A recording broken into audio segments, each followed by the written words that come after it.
We are back on Morning Line. Our guest is Clint Kelly, malpractice attorney. Taking your phone calls here in a moment, but just wanted to follow up on this high-profile case where this individual basically burned to death because of oxygen getting free, and when they tried to jumpstart his heart, it sparked.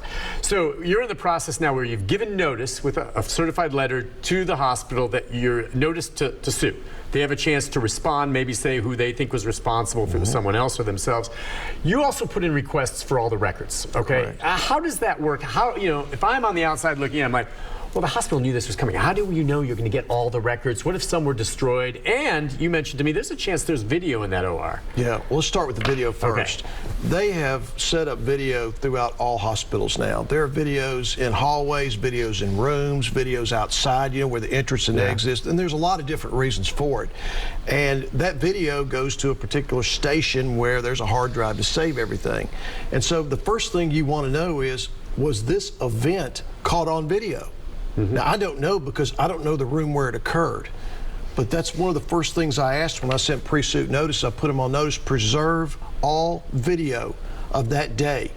Hallways, rooms, anywhere around this patient. Do not overwrite the hard drive, save it. And they have an obligation to do that. You were saying what happens if they destroy evidence? You can sue them independently on another claim we call spoliation. That's the legal word for you destroyed evidence, you're liable to us for it. And also on a different level, can destroying evidence be criminal? In some instances, that's a little bit more difficult to prove. But and yes, that's not what you do. Yes, there's a potential there. But there's an independent claim for that, which adds to the claim that you already have. So there's real pressure on them to preserve that video. And then on that part as well, preserving the equipment. I put them on notice. Make sure you preserve every bit of equipment that was used in the CPR process. Separate it, segregate it, you can inspect it, but I want it available to me so when my biomedical engineer gets involved, he can inspect the equipment himself to determine whether or not he agrees if there's a defect, whether there was a defect. So would you imagine, this device that was used to deliver the oxygen after that day when this occurred, and this was a couple months ago now, I guess, at least, has that been set aside? I'm sure they're not using it anymore. Could it have been, I don't know, if they found something wrong, they could have repaired it. Hospital standards would be, even if I didn't send the notice, would be to segregate that equipment somewhere to have it inspected to ensure it can be safely operated. So it doesn't happen again. Correct. But my notice is to add to that and make it available so that my team can inspect it, because I need to know, was there a defect? Suppose their expert looks at it and says, we think there's a defect. My expert looks at it and says, there was no defect, it just wasn't used properly. Or one maintained properly. Right. That's again, that's on the hospital. What about records? Do you get the medical records, things like this? Are they all computerized? Are there still paper, you know, I don't know if there's anything in a file. What do you get? Right. They're all computerized now, so it's all entered in. You know, they get the computer terminal and they type things in. Now, some people think that they're done contemporaneously. A lot of times the staff will go and enter notes in 2, 3, 4 hours later, just based on memory, based on sticky notes written on the monitor. So everybody gets together, types up what they recall about what happened. So there will be a very thorough CPR record here. Oh, so you think after the fact, the hospital said, okay, I want everyone in there to write down what it was you observed. I did. For them, for if nothing else, anticipating a lawsuit, but also saying, hey, we want to get to the bottom of this so it doesn't happen again. There'll be two things typed up and written. One will be what goes in the hospital chart that I'll have access to, the court will have access to. The other will be what's written to the risk manager in the hospital, which I'll never have access to. You'll never get to see that. Because that's privileged. Correct. Could that be different content? Of course. Well, you have a chance, because you've said on more than one occasion, sometimes the best help in some of your cases is a nurse that comes forward one way or the other and says, because they saw this. No, like if I'm a nurse, and I believe these doctors that were in this room, whatever happened, all have to feel horrible about what happened to this man. No one wanted this to happen to him, for sure. Just like nobody wanted anything to happen in the vault case. Yeah. But it did. It did. And I'm just saying, though, if you saw that and you're heartbreaking for it, you might want to come forward and say, well, yeah, I noticed it wasn't attached properly. Or I don't know if that ever happens with nurses along those lines. A mistake is a mistake, but the gravity of the mistake depends on the result of the mistake. Does it not, Nick? Sure it does. So when somebody dies, whether they burn to death or suffocate to death, that's a bad mistake in my book. Yeah. But getting back to your original question about medical records, they're all electronic. They can be produced electronically to me. There are occasions where there may be sections of the chart that are not produced. intentionally, sometimes negligently, but that's what my experts do. They look at the entire chart that's produced and do an appraisal to determine, has everything been produced? And if it hasn't, they'll say, Clint, you need to ask for the nursing notes. You need to ask for a CPR record. You need to ask for a sentinel report. They'll list these things that they see are missing, and then I can go back to the hospital lawyer and request that information. Most of the time I will get it. If I don't get it, that's going to be a big problem for the hospital with the judge. Yeah. The process, what you're going through here, takes time.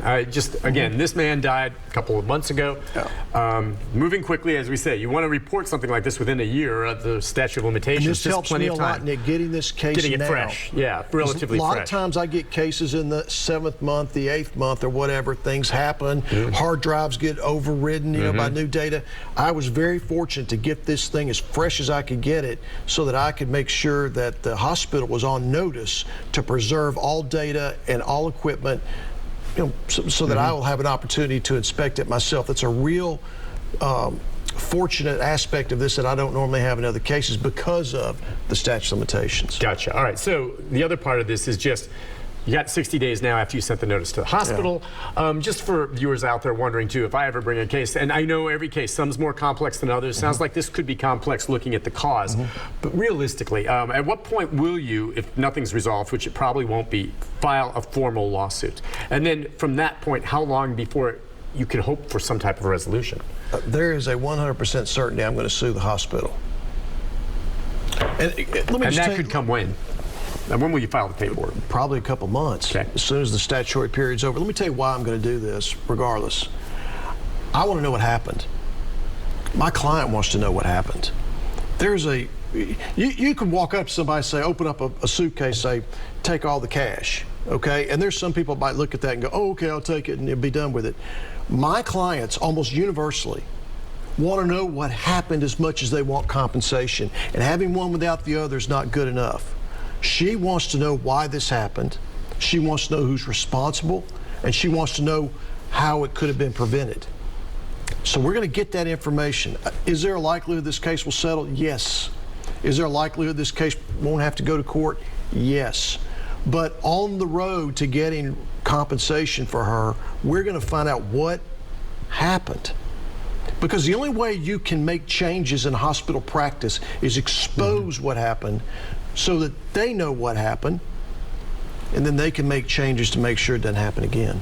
All right, before we go to a break, I want to squeeze in Donnie. May have a question on this case or something separate, but let's take him. Donnie, good morning. Hi, Donnie. Are you there, Donnie? He was on hold for so long, he may have stepped aside. Donnie, are you there?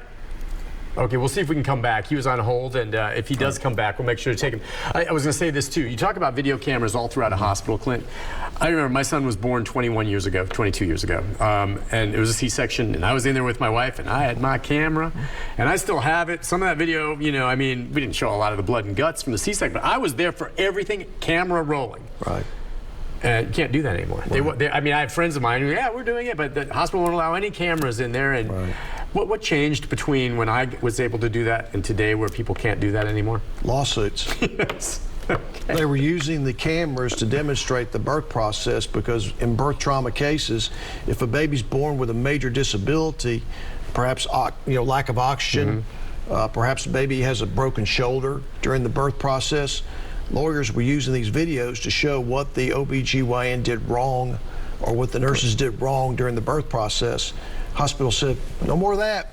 Yep. And you know what? If I'm a hospital, I totally understand that. At the time, to be honest with you, I was a little surprised, and we had no problem, but certainly had something gone wrong. I had video evidence of everything that happened in the OR during the C-section. Well, and I was surprised I was allowed in there with the camera. I think what stinks about it, if you don't have enough confidence in your hospital staff to deliver a healthy baby so that people like you can enjoy video in the process, then you got big problems. That's a really good point. I'm curious too, with the video cameras that are there that the hospital has, okay, they'll have access to that video.